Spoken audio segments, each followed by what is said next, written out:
విగ్రహారాధన చేసినప్పుడు చాలా వాళ్ళకి అంటే శృతి అనే ఒక అమ్మాయి, చిన్న అమ్మాయి, నేను అప్పుడు 8th క్లాస్కి జాయిన్ అయ్యాను. కానీ అప్పటికి ప్రార్థన అంటే ఏంటో తెలియదు. తను లైక్ యేసయ్య అని ఒక ఆయన ఉన్నారు దేవుడు, ఆయన మా అమ్మ వాళ్ళు కూడా అడిగేవాళ్ళు ఏం చేస్తున్నావు అమ్మా అని. నేను వాళ్ళు వేరే దేవుడిని నమ్ముకోవద్దు అని చెప్పి అనేవాళ్ళు. ఒక డిప్రెషన్ లేక అనేది నేను వెళ్ళాను. అప్పుడు మా శాపాలు అనేటివి అలా తరతరాలుగా వస్తున్నాయి. కానీ అనేకమైన పోరాటాల ద్వారా కూడా నేను వెళ్ళాను. ఏంటి నువ్వు ఇలా నమ్ముకుంటావా, నిన్నేం చేస్తాం చూడు అని చెప్పి. Praise the Lord everyone. నా పేరు హేమావతి, మాది కామగారెడ్డిపల్లి, గోరంట్ల మండలం. నేను హైందవ కుటుంబం నుంచి రక్షించబడ్డాను. నేను ఎలా రక్షించబడ్డాను అంటే 2012 సంవత్సరంలో నేను 8th క్లాస్ చదువుతుండేదాన్ని. అప్పటికి నేను చాలా పూజలు చేసేదాన్ని. మా కుటుంబంలో అనేక సమస్యలకి లైక్ అనారోగ్యం సమస్యలు కానీ, లేకపోతే పంటలు కానీ, మా చదువు గురించి కానీ అన్నీ నేను లైక్ విగ్రహారాధన చేసినప్పుడు చాలా వాళ్ళకి అంటే దేవునికి అడిగేదాన్ని. కానీ నేను దేవునితో మాట్లాడేదాన్ని, కానీ దేవుని నుంచి నాకు ఎటువంటి సమాధానం వచ్చేది కాదు. నేను అడిగిన ప్రశ్నలకు కానీ మా కుటుంబంలో సంతోషం లేదు, సమాధానం లేదు, ఆశీర్వాదం లేదు. అలాంటి సమయంలో నేను 2012 సంవత్సరంలో అనంతపూర్లో ఒక గవర్నమెంట్ హాస్టల్లో జాయిన్ అయ్యాను. సో జాయిన్ అయిన మొదటి రోజే ఒక శృతి అనే ఒక అమ్మాయి, చిన్న అమ్మాయి, నేను అప్పుడు 8th క్లాస్కి జాయిన్ అయ్యాను. కానీ అమ్మాయి 7th క్లాస్ చదివేది.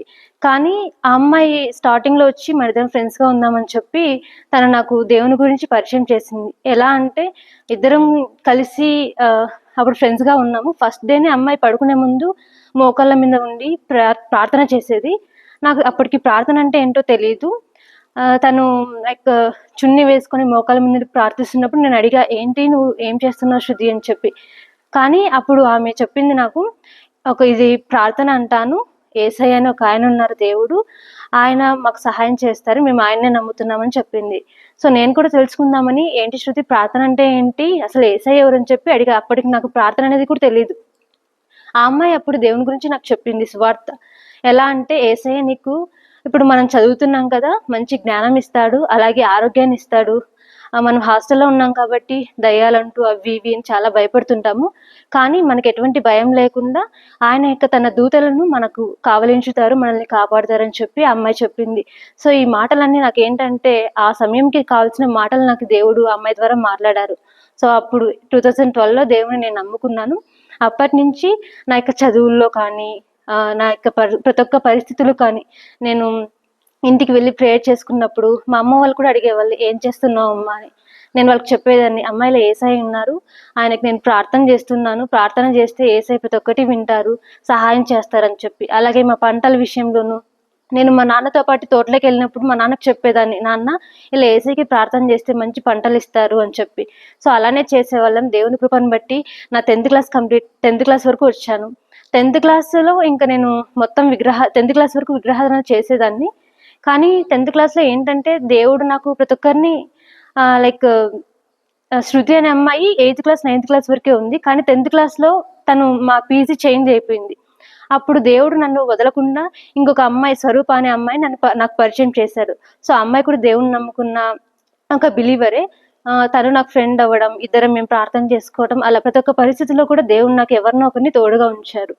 అలాగే 10th క్లాస్లో నేను ఎప్పుడైతే విగ్రహారాధన మొత్తం వదిలిపెట్టేసి కేవలం యేసయ్యను మాత్రం నమ్ముకుందామని చెప్పి అనుకున్నాను. ఇంకప్పుడే నా జీవితంలో శోధనలు అనేవి స్టార్ట్ అయ్యాయి. ఎలా అంటే 10th క్లాస్ ఎగ్జామ్స్ ముందు ఒక 1 month ముందు నాకు తెలిసిన మా ఫ్రెండ్స్ కానీ, మా రూమ్మేట్స్ కానీ, హేమా నువ్వు ఇలా చేస్తున్నావు, మీ ఇంటి దేవుడు కానీ ఇలా, సో చాలా ఇబ్బంది అయింది, వాళ్ళు నిన్నేమైనా చేస్తారు, నువ్వు ఎవరైతే విగ్రహారాధన ఆ విగ్రహాలు నిన్నేమైనా చేస్తాయి, నువ్వు ఇలా వేరే దేవుని నమ్ముకోవద్దు అని చెప్పి అనేవాళ్ళు. సో అలా నాకు ఏంటంటే నాకు ప్రతి ఒక్క ఆలోచనకి వాళ్ళు అనిన మాటలు కానీ, సాతాన్ నుంచి ఒక దురాత్మల లైక్ ఆలోచనలు నాకు వచ్చేవన్నమాట. ఇలా చేయకూడదు, ఇలా దేవుని నమ్ముకోవద్దు, యేసయ్యని నమ్ముకోవద్దు అని. కానీ నేనేంటంటే దేవుని పైన విశ్వాసం మాత్రం వదలలేదు నా జీవితంలో. అలాగా 10th క్లాస్ దేవుని కృప వల్ల కంప్లీట్ అయింది. మంచి మార్క్స్తో పాస్ అయ్యాను. అలాగే దేవుని కృపను బట్టి డిప్లొమా కూడా కంప్లీట్ చేయడానికి దేవుడు కృప చూపించాడు. డిప్లొమాలో ఏంటంటే అప్పుడు నేను ఇలా విగ్రహాలు లేకపోతే ఇలా వెళ్ళొద్దు అని చెప్పి మా రూమ్మేట్స్ నన్ను లైక్ భయపెట్టడం, ఇలా మాటల ద్వారా నేను అలాగే సాతాను యొక్క తలంపులు, ఆలోచన ద్వారా చాలా భయపడ్డాను. అప్పుడు ఆ సమయంలో ఏంటంటే ఒక డిప్రెషన్ లేకనేది నేను వెళ్ళాను. అప్పుడు మా అమ్మ వాళ్ళు మాకు హాస్టల్‌లో ఉన్నవాళ్ళు ఒక హాస్పిటల్‌కైతే తీసుకెళ్లారు. అక్కడ నాకేమైందో నేను ఏం చేస్తున్నానో నాకు తెలుసు. కానీ థాట్స్ వల్ల ఏంటంటే ఆ శోధనల వల్ల నేను చాలా విసిగిపోయి ఏం చేశానంటే లైక్ ఎవ్వరు నన్ను పట్టుకున్నా నేను ఎంతమంది అబ్బాయిలు లైక్ మగవాళ్ళు పట్టుకున్నా కానీ నేను మొత్తం అందరిని విడిపిచ్చేసుకునేస్తున్నా. ఎందుకంటే అది తరతరాల నుంచి మా కుటుంబంలో ఎవ్వరు నమ్ముకోలేదు యేసయ్యని. సో, తరతరాల నుంచి వచ్చిన శాపాల ద్వారా కానీ, లేకపోతే మా కుటుంబంలో మా నాన్న వాళ్ళ అమ్మమ్మ, అమ్మమ్మ ఏంటంటే ఆమె అప్పుడు మంత్రాలు కానీ, ఇలా చేసేది.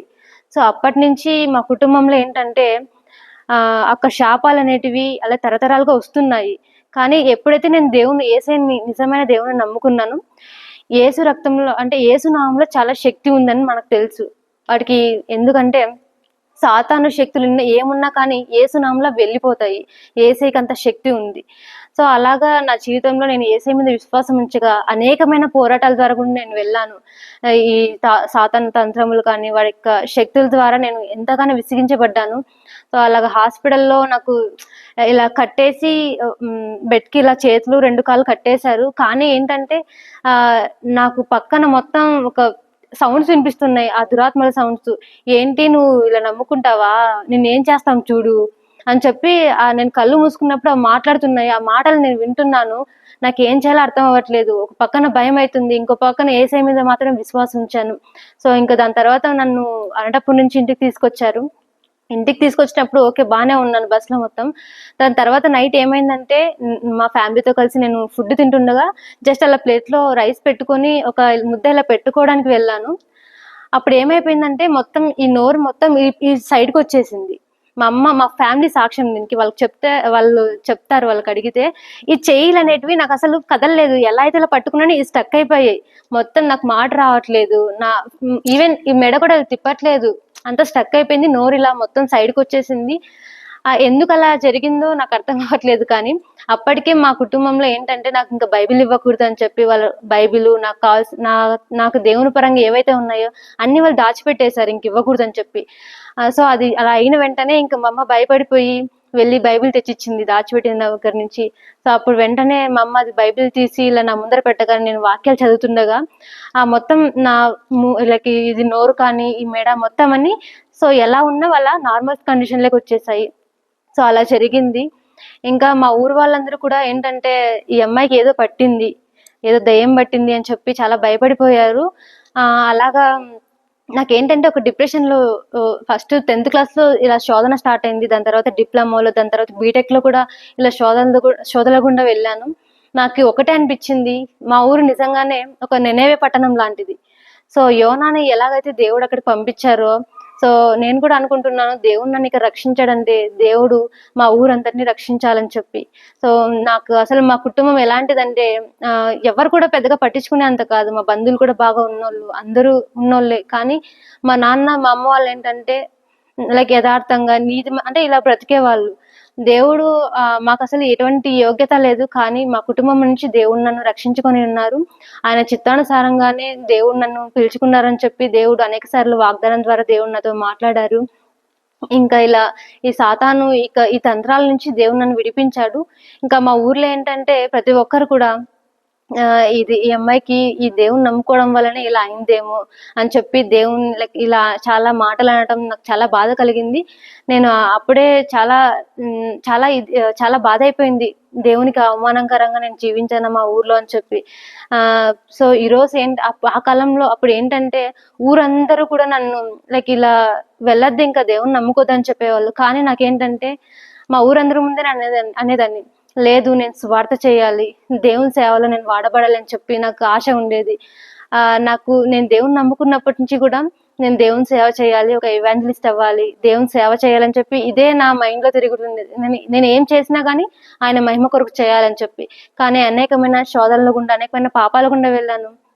ఈరోజు అప్పుడు మా ఊర్లో వాళ్ళందరూ అనుకున్నారు, ఈ అమ్మాయి జీవితం ఇంతే, ఇంక స్టడీస్ అవ్వవు, ముందుకెళ్ళదు, ఇంకేం అవ్వదు అని చెప్పి అలా అనుకున్నారు. కానీ ఈరోజు వాళ్ళందరి ముందే వాళ్ళే వచ్చి నా దగ్గరకు వచ్చి ప్రార్థన చేయమ్మా అని చెప్పి అంటున్నారు. ఈరోజు ఒక మంచి జాబ్ పొజిషన్లో నేను ఉండి మా ఊర్లో ఒక సాక్ష్యంగా నేను నిలబడ్డాను అంటే దేవుని యొక్క మహాకృపను బట్టి మాత్రమే. నాకైతే ఎటువంటి యోగ్యత లేదు, కానీ దేవుడి యొక్క కృపను నాకు అనుగ్రహించారు. సో 2019లో నేను బీటెక్ జాయిన్ అయ్యాను. 2018లో బీటెక్ జాయిన్ అయ్యాను. దాని తర్వాత దేవుని కృపను బట్టి నాకు తెలిసిన ఒక చర్చ్ వాళ్ళు పరిచయం అవ్వటం. 2017 ఆ టైంలో పరిచయం అయ్యారు చర్చ్ వాళ్ళు. సో నాకు తెలిసిన వాళ్ళు హాస్టల్లో సిస్టర్స్ ద్వారా అలా అనంతపూర్లో కల్వరి గ్రేస్ చర్చ్ నేను వెళ్ళేదాన్ని. అక్కడ చాలా ఆత్మీయంగా చాలా బలపరచబడ్డాను. దేవుడు అంటే ఏంటి, రక్షణ అంటే ఏంటి, వాక్యం అంటే ఏంటి, అసలు మనం ఎందుకు జీవించాము, చనిపోతే ఎక్కడికి వెళ్తాం, మనిషిగా ఇక్కడ మనం జీవించినప్పుడు ఎలా బ్రతకాలి అని చెప్పి ఒక జ్ఞానం అయితే దేవుడు ఆ వాక్యాల ద్వారా అయితే నాకు ఒక తెలిసింది, ఎలా మనిషి జీవించాలని చెప్పి. సో అప్పటి నుంచి నేను ఇంకా విశ్వాసంలో ఎదగడం నా జీవితం స్టార్ట్ అయింది ఆత్మీయంగా నాకు. అలాగే 2019లో ఏంటంటే నేను దేవుని యొక్క వాగ్దానాలు కానీ, లేక దేవుడు ఎలా మాట్లాడతారు మనుషులతో అనే దానిపైన నేను కొంచెం మంచిగా తెలుసుకోవాలని చెప్పి అనుకున్నాను. మా పాస్టర్ అన్న వచ్చేసి కల్వరి గ్రేస్ చర్చ్‌లో అనంతపూర్ పాస్టర్ అన్న చెప్పారు. మా చర్చ్‌లో నార్మల్‌గా అందరికీ చెప్పారు. హేమ అనే కాదు, లైక్ అందరికీ, అమ్మ మీరు నెక్స్ట్ ఇయర్ వాగ్దానం తీసుకుంటారు కదా, సో దేవుని దగ్గర మీరు ముందే వాగ్దానం పొందుకోవచ్చు, విశ్వాసంతో అడిగితే దేవుడు మీకు వాగ్దానం అనుగ్రహిస్తారు అని చెప్పినప్పుడు నేను విశ్వాసం ఉంచాను దేవుని పైన. 2019లో అక్టోబర్, నవంబర్, డిసెంబర్ ఈ 3 monthsలో ఏంటంటే దేవుడు నాతో మంచిగా మాట్లాడడం, అంటే నేను దేవునితో లైక్ వాక్యం ద్వారా కనెక్ట్ అవ్వడం ఇలా జరిగింది. అలాగే అక్టోబర్లో ఒక 3 days వితౌట్ ఫుడ్ నేను ఫాస్టింగ్ ప్రేయర్స్ ఉన్నాను. అప్పుడు ఫాస్టింగ్ ప్రేయర్స్ ఉన్నప్పుడు లైక్ వాక్యంలో ఉంది కదండి, ఎవరైనా దేవుణ్ణి లైక్ వరాల గురించి కానీ, లేకపోతే పరిశుద్ధాత్మ భాషల గురించి అడిగితే అది బాప్తిజం తీసుకున్నా తీసుకోకపోయినా పొందుకోవచ్చు అని చెప్పి నేను విశ్వసించాను. అలాగే పాస్టర్ గారు చెప్పిన ప్రకారము. సో ఆ 3 daysలో నేను ఫాస్టింగ్ ఉన్న రోజు మోకాళ్ళ మీద ఉండి ప్రార్థించాను దేవునితో. ఆయన దేవుని కృప వల్ల నేను అప్పుడు టంగ్స్ అనేది నేను పొందుకున్నాను. దాని తర్వాత 2019లో నేను వాగ్దానం గురించి అడిగినప్పుడు దేవుడు నాకు ఓకే, యెషయా 60, 61, 62 ద్వారా దేవుడు నాతో మాట్లాడేవారు. సో అలాగా మాట్లాడుతున్నప్పుడు నేను ఒకటే అడిగా దేవునితో, దేవా నెక్స్ట్ ఇయర్ వాగ్దానం నాకు ముందుగా నేను పొందుకోవాలి, నాతో మీరు మాట్లాడండి అని చెప్పి దేవునితో విశ్వాసంతో అడిగినప్పుడు దేవుడు నాతో మాట్లాడుతూ వస్తున్నాడు. అలాగే ఎన్ని రోజులుగాను బాప్తిజం తీసుకోవాలని ఆశ ఉండింది. నేను పాస్టర్ గారికి అడిగాను. వాళ్ళు 2019 December 7న రక్షణ అంటే బాప్తిజము, ఎవరైతే మత్తయి సువార్తలో నమ్మి రక్షణ పొందిన వారు, నమ్మి బాప్తిజం పొందిన వారు రక్షించబడను, నమ్మని వారికి శిక్ష విధింపబడను అని చెప్పి నేను ఒక వాక్యం చదివాను. సో ఎవరైతే యేసుని నమ్ముతారో వారు బాప్తిజం తీసుకుంటే వారు పరలోకానికి యేసే మార్గం కాబట్టి ఆయన ద్వారా పరలోకానికి వెళ్ళొచ్చు అని చెప్పి నేను తెలుసుకున్నాను అప్పటికే. సో అలాగనే, ఎందుకంటే నా జీవితంలో నేను అనేక పాపాలు చేశాను, కానీ ఆ పాపాలకి విముక్తి ఏంటంటే కేవలం యేసుక్రీస్తు ద్వారా మాత్రమే మనకి పాపాలకి రక్షణ ఉంది. సో అలాగే నేను విశ్వసించాను. దేవుని కృపను బట్టి అన్న పాస్టర్ అన్న కూడా ఓకే అమ్మ బాప్తిజం ఇస్తామని చెప్పి అన్నారు. ఇంకా సో నేను దేవునితో అడుగుతూ ఉన్నాను. దేవుడు యెషయా 62 వాస్ 3, 4 వీటి ద్వారా దేవుడు నాతో మాట్లాడారు. అప్పుడు హెప్సిబా అని చెప్పి దేవుడు నన్ను పిలిచారు. అలా పిలిచినప్పుడు నాకు అంటే లైక్ ఆ వాక్యం చదువుతున్నప్పుడు నేను ఓకే, దేవుడు నన్ను హెప్సిబా అంటున్నారు అని చెప్పి నాకు అనిపించింది. సో ఇంకా దాని తర్వాత December 7th, 2019 నేను బాప్తిజం తీసుకున్నాను. దాని తర్వాత పాస్టర్ అన్నకి ఇలా చెప్పా, సార్ ఇలా దేవుడు హెప్సిబా అని పిలిచారు, అలాగే వాగ్దానం కూడా నాకు ఇచ్చారని చెప్పి. సరే హెప్సిబా అని చెప్పి అప్పుడు అన్న బాప్తిజం ఇచ్చి పేరు అలా పిలిచడం జరిగింది ప్రార్థన చేసి. దాని తర్వాత December 31st ఏంటంటే నేను గవర్నమెంట్ హాస్టల్లో ఉండింది. అప్పుడు మా ఫ్రెండ్స్ అంతా, రూమ్మేట్స్ అందరూ ఎంజాయ్ అంటూ, పార్టీస్ అంటూ, కేక్లు అంటూ అన్నీ తెచ్చి చేస్తున్నారు డాన్సులు చేసుకుంటూ. కానీ నాకు ఒకటే, ఈ లోకానుసారంగా నాకేం అవసరం లేదు, కేవలం దేవుడి నుంచి వచ్చిన నాకు మాట నాకు కావాలి అని చెప్పి వాగ్దానం కోసం నేను ముందుగా అడిగా కదండి. సో ఆ వాగ్దానం కోసం మరీ ఒకసారి ప్రేయర్ చేశాను మిడ్నైట్లో. దేవా డిసెంబర్ 31 అనుకుంటా ఆ రోజు మిడ్‌నైట్‌లో దేవునితో అడిగాను. యేసయ్య నాకు మీరు వాగ్దానం ఇప్పుడు క్లారిటీగా నాకు దయచేయండి. నేను ఇంక రేపు వాగ్దానం తీసుకోవాలని చెప్పి అడుగుతున్నప్పుడు అప్పుడు దేవుడు నాకు ఇచ్చిన వాగ్దానం యెషయా 62:3. సో, నీవు యెహోవా చేతిలో భూషణ కిరీటం గాను, నీవు దేవుని చేతిలో రాజకీయ మకుటం గాను ఉండు అని చెప్పి దేవుడు వాగ్దానం ఇచ్చారు. సో, నేను నమ్మాను. నమ్మిన వెంటనే ఇంకా ప్రేయర్ చేసుకొని పడుకున్నాను. ఎర్లీ మార్నింగ్ లేచి చర్చికి వెళ్ళాను.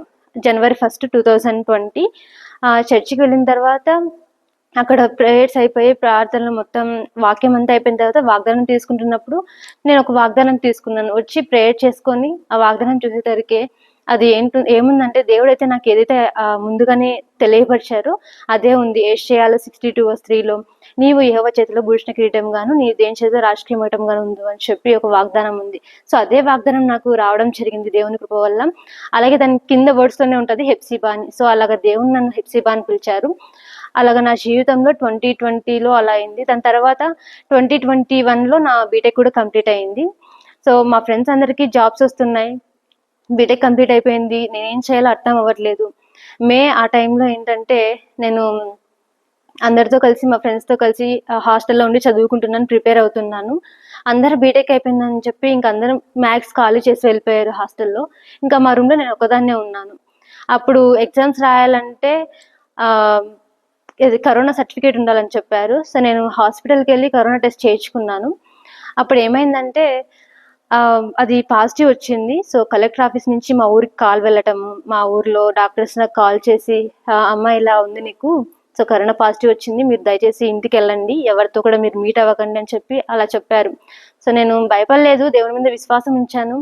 దేవునితో ఆ రోజు మొత్తం లైక్ ప్రైజ్ చేసుకుంటూ దేవుడు ఆ రోజు నాతో వాగ్దానం ద్వారా మాట్లాడారు, బలపరిచారు దేవుని కృప వల్ల. అలాగే అప్పుడు ఏమైందంటే చదివే టైంలో పెద్దగా అమౌంట్ ఉండేది కాదు మా దగ్గర. ఆ రోజు టాబ్లెట్స్ తీసుకోవాలన్నా నా దగ్గర డబ్బులు లేదు. ఏమైనా తిందామన్నా బయట హోటల్స్ లేవు, అమౌంట్ కూడా లేదు ఆన్లైన్ ఆర్డర్ చేయడానికి. సో ఏం చేయాలో అర్థం కావట్లే. ఒకటే చేశాను ప్రార్థన, యేసయ్య నాకు ఇలా ఆకలి అవుతుంది, నాకు ఏం చేయాలో అర్థం అవ్వట్లేదు, నా దగ్గర అంత కావాల్సిన డబ్బులు కూడా లేవు అని చెప్పి నేను ప్రేయర్ చేస్తుండగా వెంటనే నా మొబైల్లోకి లైక్ ఒక మెసేజ్ వచ్చింది. ఏంటంటే your bank credited with something amount అని చెప్పి. నేను విన్నాను, చూశాను. చూసిన తర్వాత వెంటనే ఆ లైక్ ఎవరైతే వేసిన వారు ఒక పాస్టర్ అన్న. అది అసలు అన్నని ఇంతవరకు నేను మీట్ అవ్వలేదు, బట్ నాకు అన్న పరిచయం.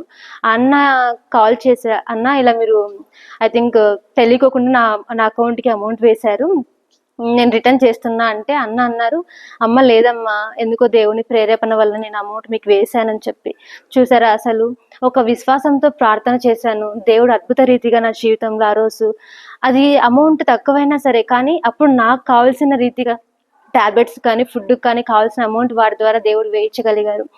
అది కేవలం దేవునికే మహిమ. సో అలాగా ఆ రోజు కరోనా అయిపోవడం తర్వాత ఇంటికి వచ్చేసాను దేవుని కృప వల్ల. కరోనా అయిపోయిన ఇంటికి వచ్చేసిన తర్వాత మా బంధువులు కానీ మా ఊరోళ్ళు కానీ ఎవ్వరు కూడా ఏంటంటే ఒక్క మాట పలకరించే వాళ్ళు లేరు. ఎలా ఉందమ్మా అని చెప్పి. నాకు తెలిసిన కొంతమంది బిలీవర్ ఫ్రెండ్స్ నాతో కాంటాక్ట్ ఉండి బలపరిచేవారు, ఏం కాదు ప్రేయర్ చేస్తున్నాము, ఆ టాబ్లెట్స్ యూస్ చేయి, ఇలా తీసుకో అని చెప్పి. సో అలాగా దేవుని కృప వల్ల క్యూర్ అయిపోయింది. సో దాని తర్వాత ఇంకా ఇంట్లోనే ఉండి నేను ఎగ్జామ్స్ రాసి జాబ్స్ ట్రై చేస్తున్నా. ఏంటంటే మా ఫ్రెండ్స్ చాలా మంది బెంగళూరుకి లేకపోతే హైదరాబాద్కి వెళ్ళి ట్రైనింగ్స్ అమౌంట్ పే చేసి ట్రైనింగ్స్ తీసుకొని ఉంటున్నారు. కానీ ఏంటంటే మా ఇంట్లో ఇలా బెంగళూరుకి ఇలా పంపించి ఇంతంత అమౌంట్ పే చేసేంత లేదు మాకు. కానీ దేవుని కృపను బట్టి అప్పుడు మా కాలేజ్ వాళ్ళు ఒక ఎగ్జామ్ పెట్టారు జూన్ జూలై ఆ టైంలో. ఆ ఎగ్జామ్ ఏంటో కూడా నాకు తెలియదు, బట్ ఎగ్జామ్ రాసా. ఆ ఎగ్జామ్లో కూడా సెలెక్ట్ అయ్యాను. సెలెక్ట్ అయిన ఒక 2 డేస్కి ఒక మెయిల్ వచ్చింది, మీరు ఇలా ట్రైనింగ్కి సెలెక్ట్ అయ్యారని చెప్పి. నేను అసలు ఏం ట్రైనింగ్ ఇది అనుకున్నా, కానీ అది ఒక జాబ్స్కి ట్రైనింగ్, అది కూడా ఫ్రీ ఆఫ్ కాస్ట్తో వాళ్ళు ట్రైనింగ్ ఇస్తారని చెప్పి. సో ఆ ట్రైనింగ్లో జాయిన్ అయిపోయాను.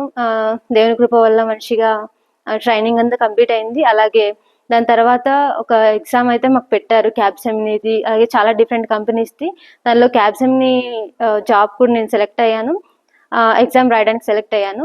ఆ ఎగ్జామ్ రాసినప్పుడు కూడా ఎన్నో శోధనలు. మా ఊర్లో సరిగ్గా సిగ్నల్స్ ఉండేవి కాదు. అప్పుడు వర్షాకాలం, ఆగస్టు సెప్టెంబర్ ఆ టైంలో.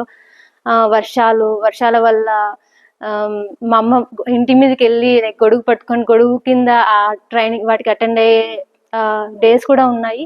సో నా జీవితంలో నేను చాలా ఫేస్ చేశాను. కానీ దేవుడు వాటన్నిటిలో కూడా నాకు తోడుగా ఉన్నారు. నా జీవితంలో అయితే గొప్ప విజయాన్ని అయితే దేవుడు నాకు అనుగ్రహించారు.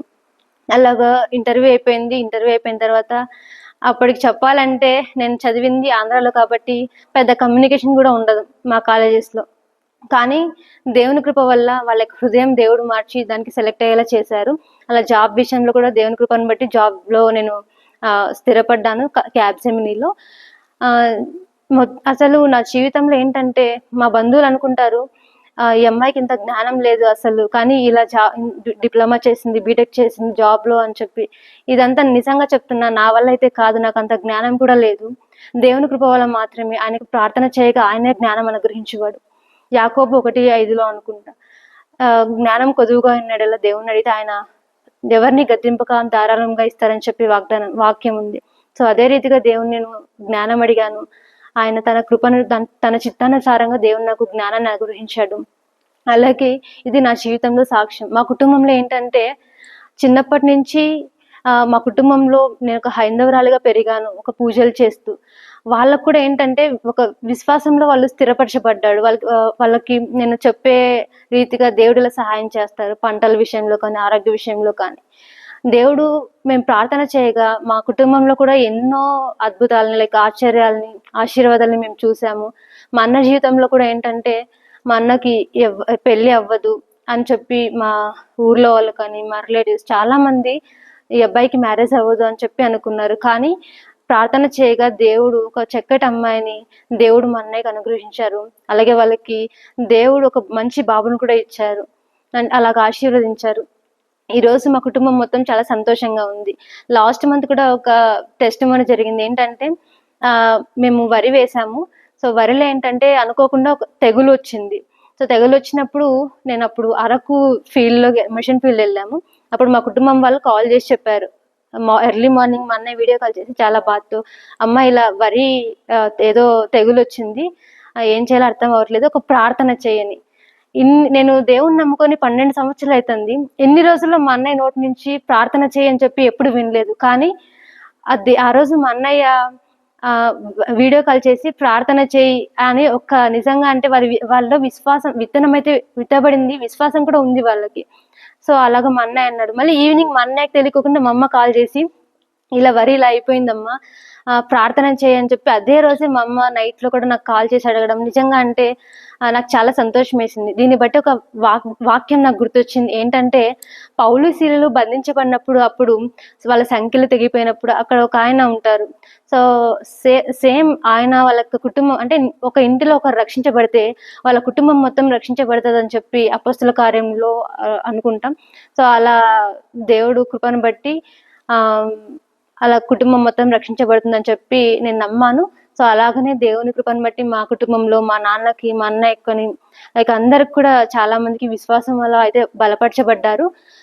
అలాగే మా బాబాయ్కి కూడా ఏంటంటే మా బాబాయ్కి అలాగే మా తమ్మునికి ఇద్దరికి ఒక డిఫరెంట్ మంత్లో మా బాబాయ్కి హార్ట్ అటాక్ వచ్చింది. ఆయన గురించి నేను ప్రార్థించగా యాక్చువల్గా డాక్టర్స్ ఏం చెప్పారంటే ఈయన బ్రతకడు, ఇంకా చనిపోతారని చెప్పి ఆ మాట ఇచ్చారు. ఒక 3 days 2 days అని చెప్పి టైం ఇచ్చారు. కానీ కన్నీటితో ప్రార్థించగా దేవుడు కన్నీటి ప్రార్థనను విని వాటినే కన్నీటి సాక్ష్యాలుగా దేవుడు మార్చాడు. మా బాబాయ్ ఈరోజు కూడా సజీవ లెక్కలో ఉన్నారు. అది కేవలం దేవునికి మహిమ మాత్రమే. డాక్టర్లే ఆశ్చర్యపోయే రీతిగా దేవుడు ఆయన్ని స్వస్థపరిచాడు. మా తమ్ముడి విషయంలో కూడా అంతే. ఆ అబ్బాయి కూడా చాలా సఫర్ అయ్యాడు హెల్త్ విషయంలో. కానీ ఈరోజు దేవుని కృపను బట్టి సజీవ లెక్కలో ఉన్నారు. ఇలా అనేకమైన టెస్టిమోనీస్ నా జీవితంలో దేవుడు నెరవేర్చారు. ఒక హైందవ కుటుంబం నుంచి వచ్చిన అనేక మంది తిరస్కరణ నేను చూశాను నా జీవితంలో ఈ 12 సంవత్సరాల్లో. కానీ ఎప్పుడు కూడా కొన్నిసార్లు విశ్వాసంలో కృంగిపోవచ్చు, పడిపోవచ్చు. కానీ దేవుడు ఆయన ఎల్లప్పుడు కూడా నేను నిన్ను విడువని ఎడబాయను అని చెప్పి ఆయన వాగ్దానం ద్వారా నన్ను బలపరిచి అనేకమైన వాగ్దానాల ద్వారా దేవుని నాతో మాట్లాడి ఈరోజు యొక్క స్థితిలో ఉంచారంటే అది కేవలం దేవుని యొక్క కృప మాత్రమే. అలాగే 2022లో నేను బెంగళూరుకి రావడం, బెంగళూరులో కూడా నాకు అర్థం అవ్వట్లేదు. ఇన్నాళ్ళు చర్చ్ మంచి సంఘంలో ఉన్నాను, ఇప్పుడు జాబ్ కోసమని బెంగళూరుకి వచ్చాను. ఇక్కడ ఎలాంటి సంఘం లైక్ ఉంటుందో నాకు అర్థం అవ్వట్లేదు. సో ఇలాంటి సమయంలో ప్రార్థించగా దేవుడు అమరనాథ్ చర్చ్ని దేవుడు నాకు చూపించారు. ఇక్కడికి అమరనాథ్ చర్చ్కి రాగా నేను ఎంతో ఆత్మీయంగా చాలా బలపరచబడ్డాను. 2022, 23 అండ్ 24 కూడా. సో ఇక్కడ కూడా యూత్ మీటింగ్స్ అంటూ చాలా ఆత్మీయంగా దేవుడు అనేకమైన వాగ్దానాల ద్వారా మాట్లాడి బలపరిచి ఈరోజు ఈ యొక్క స్థితిలో ఉన్నా అంటే కేవలం దేవుని యొక్క మహాకృపను బట్టి మాత్రమే అని చెప్తున్నాను. Praise the lord.